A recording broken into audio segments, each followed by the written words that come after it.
దేశంలో సామాజిక న్యాయం కోసం, ఆత్మగౌరవ వినాదం కోసం గలమిప్పినటువంటి పెరియార్ రామస్వామి ఉద్యమాన్ని, పెరియార్ రామస్వామి యొక్క జీవితాన్ని ప్రస్తుత సమాజానికి రిజర్వేషన్ల పరిరక్షణ సమితి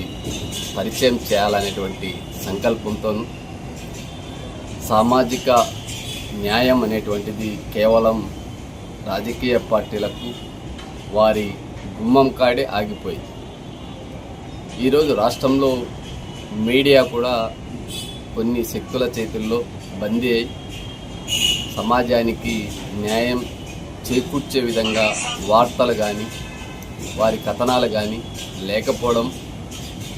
ప్రస్తుత సమయంలో సోషల్ మీడియా ప్రజలకు అందుబాటులోను వారు నిస్వార్థంగా సమాజం పట్ల వారికి ఉన్నటువంటి తపన, సమాజంలో జరుగుతున్నటువంటి అనేక రుగ్మతల్ని పారద్రోలడానికి పాలకులు చేస్తున్నటువంటి కుట్రలు కుతంత్రాలని తమకు నచ్చిన విధంగా చదువుకున్నటువంటి యువత ఈరోజు యూట్యూబ్ ఛానల్స్ని ఏర్పాటు చేసుకొని పెద్ద ఎత్తున పాలకుల యొక్క అవినీతిని, సమాజంలో జరుగుతున్నటువంటి అనేక దోపిడీలను,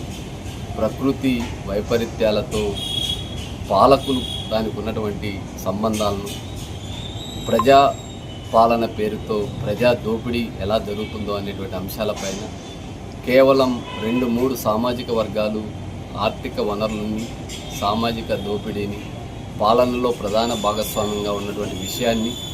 రాజ్యాంగ వ్యవస్థల్ని విధ్వంసం చేస్తున్నటువంటి అంశాలని కళ్ళకు కట్టినట్లు చూపిస్తున్నటువంటి సోషల్ మీడియా, యూట్యూబ్ ఛానల్ మిత్రుల్ని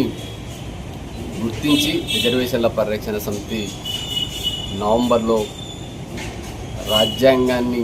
ఆమోదించినటువంటి దినం నవంబర్ 26వ తారీఖున రాష్ట్రంలో తెలుగు రాష్ట్రాలతో పాటు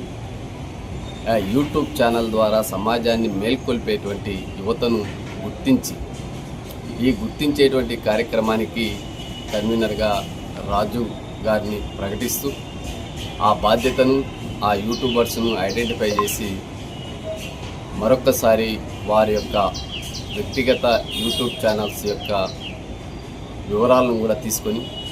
రిజర్వేషన్ల పరిరక్షణ సమితి మహాత్మా పూలే చారిటబుల్ ట్రస్ట్ ద్వారా ఒక 100 మంది బెస్ట్ యూట్యూబర్స్ని అభినందించేటువంటి కార్యక్రమాన్ని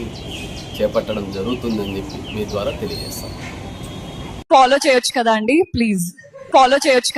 ప్లీజ్.